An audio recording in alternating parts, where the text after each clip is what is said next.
नमस्कार, कैसे हैं आप सब। उम्मीद करते हैं आप सब बढ़िया होंगे। तो आज की क्लास में हम बात करेंगे क्वेश्चन नंबर 15 की।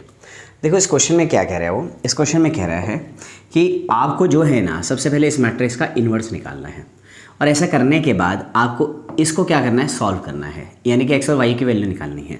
ऑब्वियसली इसको सॉल्व करने के लिए हम यूज़ करेंगे मैट्रिक्स मेथड का। कौन सा मेथड? Matrix method. और मैट्रिक्स मेथड हमें क्या बोलता है? वो बोलता है कि x equal to A inverse B, x equal to A inverse B. ठीक है, अब मैं ये उम्मीद करके आपसे चल ही रहा हूँ कि आप इस मैट्रिक्स का इन्वर्स तो निकाल देंगे। इस मैट्रिक्स का आपने निकालना है इन्वर्स। ठीक है, आओ मैं निकाल देता हूँ इस मैट्रिक्स का इन्वर्स। ठीक है, इन्वर्स यहाँ रख के उसको b से मल्टीप्लाई करके आपने इस इक्वेशन को x और y और z के लिए क्या कर देना है, सॉल्व कर देना है। ठीक, चलो सबसे पहले निकालते हैं भाई मैट्रिक्स का इन्वर्स। तो हमारे पास है ए मैट्रिक्स। ए मैट्रिक्स क्या है हमारे पास? तो हमें कहा गया, हमें ए मैट्रिक्स है 2 3 1 -3 2 1 5 -4 एंड -2। ठीक है, हमने निकालना है ए इनवर्स। ए इनवर्स निकालने के लिए सबसे हमें पहले निकालना पड़ेगा ए डिटर्मिनेंट। ठीक है, तो ए डिटर्मिनेंट निकालना है तो कैसे? 2 लिया सबसे पहले, ये और ये हाइड कर दिया, 2 दूनी 4, माइनस के 4 और ये हो गया प्लस के 4, तो ये आ गया 0। फिर आएगा माइनस का 3 और ये यहाँ पे होता है साइन माइनस का, तो माइनस माइनस क्या हो गया, प्लस हो गया। अब ये रो, फर्स्ट रो और सेकंड कॉलम को हाइड कर दिया, जो बच गए उनकी मल्टीप्लाई, 3 2 6 माइनस का 6 और ये प्लस का 4, तो ये आ गया माइनस का 2। देन लास्ट में होता है प्लस का 5। यहाँ पर फर्स्ट रो और सेकंड थर्ड कॉलम जो है वो हाइड कर देंगे, 3 1 3 2 1 2 3 -2 विच इज इक्वल टू 1।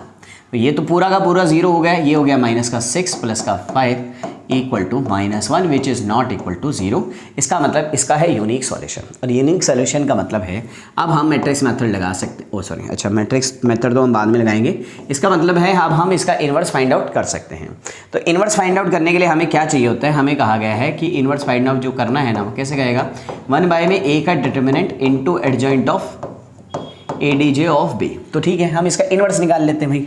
अब इसका इन्वर्स जो है वो क्या है, एडजॉइंट। तो इसका एडजॉइंट निकालेंगे अब हम इन्वर्स निकालने के लिए, क्योंकि डिटरमिनेंट तो हम निकाल चुके हैं, ए डी जे ऑफ ए।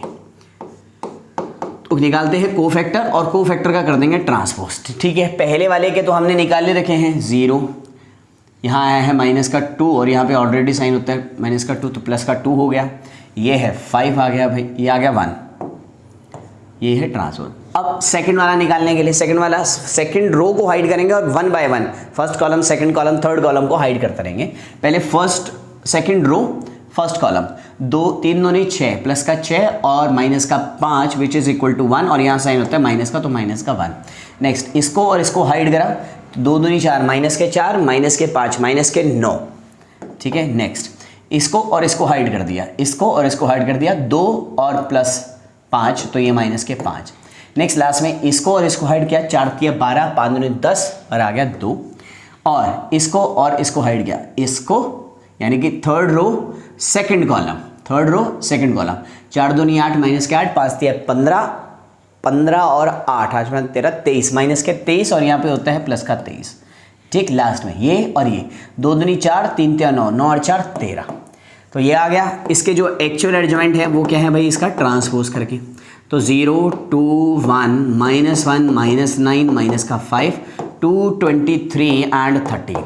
ठीक, ये एडजॉइंट आ गया। अब हमें निकालना है ए इनवर्स। तो ए इनवर्स जो आएगा वो क्या होता है हमारा, 1 अपॉन डिटर्मिनेंट विच इज -1 और एडजॉइंट ऑफ ए वो है 0 1 माइनस के 1 2 माइनस के 9 23 1 -5 और 30। और हम क्या करने वाले हैं, उस नेगेटिव जो नेगेटिव माइनस का 1 बाहर था वो अंदर भेज दे रहे हैं। तो 0 के साथ नेगेटिव का तो कोई मतलब ही नहीं बना, ये हो गया प्लस का 1 माइनस का 2 प्लस का 9 माइनस का 23, दिस इज माइनस का 1 प्लस का 5 और ये माइनस के 13। क्लियर है बात? तो ये आ गया हमारा ए इनवर्स।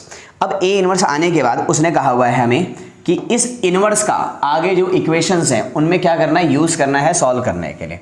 तो अगर आप नोट करना चाहते हैं तो नोट कर ले, स्क्रीनशॉट लेना चाहते हैं तो स्क्रीनशॉट ले लें। ठीक है, हम आगे बढ़ रहे हैं। अगर ध्यान से देखो, अब जो इक्वेशन है ना, अगली वाली इक्वेशन, इससे जो इक्वेशन बनेगी देखो, इससे जो मैं a बनाऊंगा वो बिल्कुल सेम टू सेम यही आएगा जो अभी अभी हमने निकाला है, 2 3 1 -3 2 1 5 -4 माइनस का 2।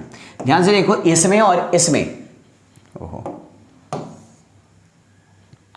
बिल्कुल कोई डिफरेंस नहीं है, ये यही वाली मैट्रिक्स है ना।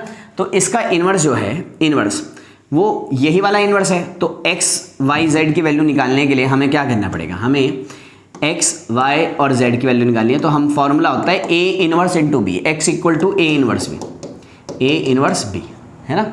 तो a इनवर्स तो हमारा निकला हुआ है, वो है ये 0 माइनस का 2 माइनस का 1 1 9 5 -2 -23 और माइनस के 13, और जो b है वो क्या है, इक्वल टू वाली टर्म 11 माइनस के 5 माइनस के 3। अब दोनों को हम क्या कर देंगे, मल्टीप्लाई, जस्ट इस रो को इस कॉलम से मल्टीप्लाई करना है। फर्स्ट को फर्स्ट से 0 माइनस का 5 प्लस का 6 तो आ गया 1, फिर 22 लिख देता हूँ, माइनस के 22 5 45 और 3 3 9 3 6 69। इसी तरह से माइनस के 11 25 प्लस 39, क्लियर है, इक्वल टू। अब सॉल्व करेंगे, पहला वाला तो भाई 1 ही है, 45 प्लस 22 5 और 2 7 4 2 से 67 और 69, ये आ गया 2। इसी तरह से 6 3 36 और वो आ गया 3। तो x y z की वैल्यू हमारे पास आ गई, ये x की आ गई, this is y and this is z, तीनों वैल्यू आ चुकी हैं। तो उम्मीद कर रहे हैं आपको समझ आ गया है। तो आज की क्लास में इतना ही, मिलते हैं आपसे नेक्स्ट क्लास में, तब तक के लिए नमस्कार।